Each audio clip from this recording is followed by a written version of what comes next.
Olá a todos, estamos juntos para um resumo da infecção no período neonatal.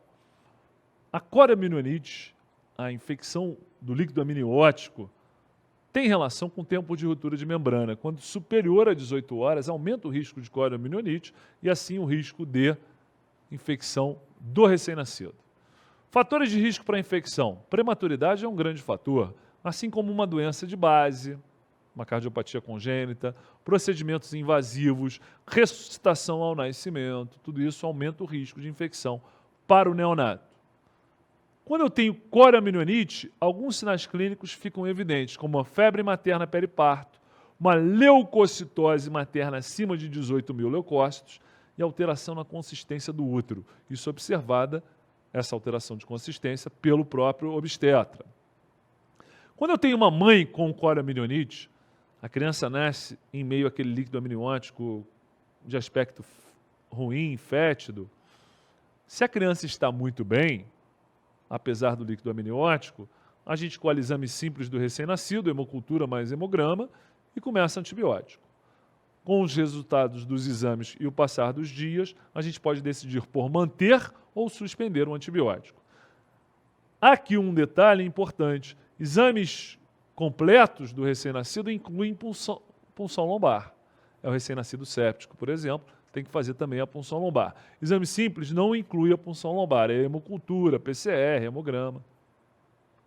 A infecção neonatal ela é considerada precoce ou tardia. A precoce, alguns livros falam até 72 horas de vida, outros até uma semana, enquanto a tardia, depois de 72 horas, outros livros falam depois de uma semana. Mas a grande diferença entre a precoce e a tardia é que a infecção precoce é por uma bactéria adquirida no periparto, antes ou logo no nascimento. E a tardia adquirida após o nascimento, um germe geralmente hospitalar.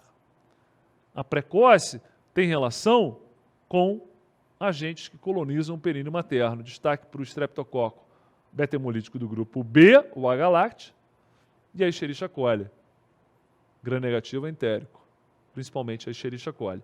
Já a de início tardio, bactérias adquiridas no berçário, na UTI neonatal, destaque para o Staphylo coagulase negativo, o Staphylo epidermidis. O principal fator predisponente para a infecção neonatal é a prematuridade. Acabe com a prematuridade e as doenças neonatais ficarão bem reduzidas. Está aí um prematuro em ventilação mecânica, vai ficar muito tempo internado, grande chance de infecção. Jogo dos 7 erros aqui, o que está errado? Aliança, na hora de examinar, não, tem que tirar.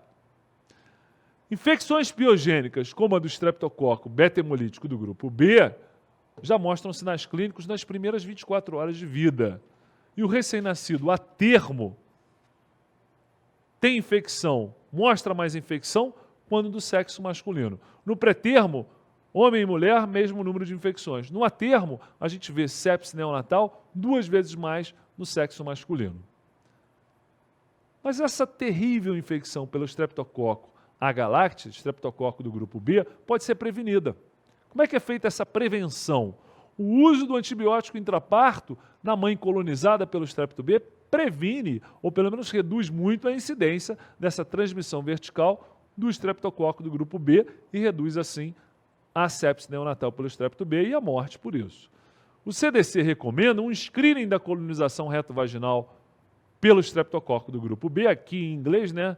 O GBS, grupo B streptococo, de gestantes que estejam entre 35 e 37 semanas de idade gestacional. E sendo presente o strepto B nesse SUAB, retal ou vaginal, perineal materno, é indicada a profilaxia antibiótica intraparto seletiva. Isso reduz a transmissão vertical do streptococo do grupo B. Então, para indicar esse antibiótico intraparto, a gente usa como critério principal o screening pré-natal ou fatores de risco. O screening pré-natal, então esse SUAB vaginal retal, feito entre 35 e 37 semanas de idade gestacional, tem validade por 5 semanas. Fez com 35 semanas, chegou a 40 semanas e não nasceu, teria que colher outro SUAB. E os fatores de risco? São 3, né? Eu digo que é um da criança, um da mãe e um de ambos. O da criança, ser prematura. O da mãe, ter febre. E de ambos, o líquido amniótico não é de ambos, a corioamnionites, decorrente de uma bolsa rota por tempo superior a mais do que 18 horas. Então, um tempo de bolsa rota muito longo, febre materna ou prematuridade são fatores de risco para a infecção neonatal. Se o SUAB veio positivo para o estrepto do grupo B, indica-se um antibiótico intraparto contra o estreptococo do grupo B, sendo que esse antibiótico é por via intravenosa e idealmente começa pelo menos 4 horas antes da criança nascer. Ah, não fez SUAB. Ou fez, mas não tem resultado. Tem, mas acabou, né? Não tem o resultado. Aí eu avalio os fatores de risco. Prematuridade. Vamos lá, os fatores de risco. Prematuridade, febre materna ou bolsa rota com 18 horas para cima. Na presença de um deles, faz antibiótico intraparto. Então, para ficar claro, na presença de um ou mais dos fatores de risco, porém sem SUAB colhido adequadamente, com SUAB colhido adequadamente e com resultado negativo, fazemos ou não um antibiótico intraparto. Então, a situação aqui é a seguinte. Fez SUAB, colheu direitinho, está no tempo válido e veio negativo. Mas tem fator de risco. Faz ou não faz antibiótico intraparto? Eu não vou fazer profilaxia para um germe que não está presente. Então, o SUAB que manda nessa relação. SUAB negativo, não está indicado antibiótico intraparto. Então, quando é que a gente usa os fatores de risco? Quando não tem SUAB. Aí usa os fatores de risco. Então, tem fator de risco, mas o SUAB é negativo, não faz antibiótico. Mas uma gestante com SUAB positivo tem que fazer, certo? Só que ela foi submetida a uma cesariana eletiva, sem ter entrado em trabalho de parto, e a membrana amniótica estava íntegra, só rompeu na hora que nasceu a criança. O germe não teve como ascender para o líquido amniótico. Foi feita uma cesariana, não estava em trabalho de parto e a bolsa rompeu no momento do parto.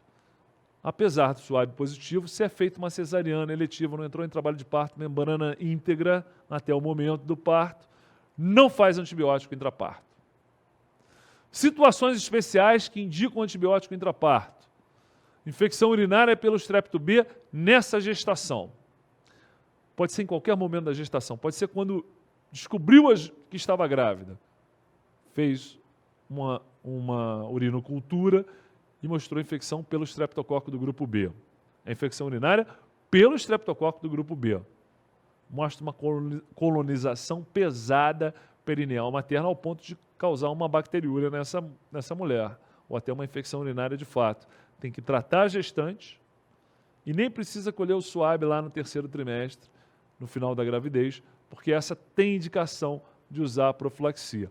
Outra situação que demanda obrigatoriamente a profilaxia, filho de uma gestação anterior com história de sepsis pelo estreptococo do grupo B. Não é um SUAB positivo na gestação anterior, esse tem que repetir nessa gestação.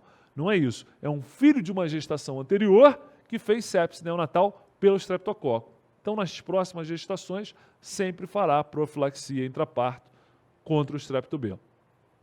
Então, as indicações do antibiótico intraparto, o SUAB positivo, bacteriúria nesta gestação pelo estreptococo ou filho de gestação anterior com doença estreptocócica invasiva.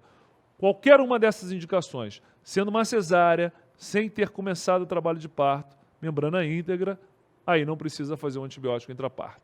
Antibiótico de escolha contra o estrepto B, quem é que funciona em 100% das vezes? 100% você, penicilina ou ampicilina. Via venosa no início do trabalho de parto, pelo menos 4 horas antes de ter começado o parto. Mas há gestantes alérgicas à penicilina. Qual seria uma opção nesse caso? Bem, se a gestante é alérgica à penicilina e ela fez um choque anafilático, eu não posso fazer uma cefalosporina, porque a gente sabe da reação cruzada em torno de 10 a 15% das cefalosporinas com as penicilinas no que se refere, no que tange à alergia. Então, haveria um risco de 10 a 15% de um novo choque anafilático. Não vou usar a cefalosporina, vou optar por uma vancomicina. Caramba, um tiro de canhão, né? Sem dúvida. Podia tentar a clindamicina, mas nem sempre a clindamicina funciona. Então, se é uma alérgica à penicilina com risco de anafilaxia, eu posso, no pedido do SUAB, pedir para, em estando presente o estreptococo, fazer antibiograma para a clindamicina. Se ela for eficaz contra esse estreptococo, eu faço. Certo? Agora, se foi uma história de alergia sem anafilaxia, aí eu posso tentar a cefalosporina. Então, gestante alérgica à penicilina, sem risco de anafilaxia, uma cefazolina. Com risco de anafilaxia, aí, vancomicina, ou se tiver antibiograma, clindamicina. Chegamos ao recém-nascido. O que fazer com ele no berçário? Tem sinais clínicos de sepse. Avaliação diagnóstica completa. Hemocultura, hemograma, PCR, VHS, raio-x de tórax, punção lombar. Porque é difícil definir meningite nesses pacientes apenas pelo exame clínico. E antibióticos. Começam antibióticos. Se tem coriaminoanite, mas está em bom estado geral, não tem sinais de sepse, exame simples, hemocultura, hemograma, começam antibiótico e fico na dependência desses exames e da evolução clínica para definir se mantém ou suspendo o antibiótico daqui a alguns dias. Agora, situação em que a mãe tem o SUAB positivo para o estrépito B, no screening neonatal, e usou antibiótico intraparto adequadamente, no mínimo 4 horas antes do nascimento. O que eu faço com o recém-nascido?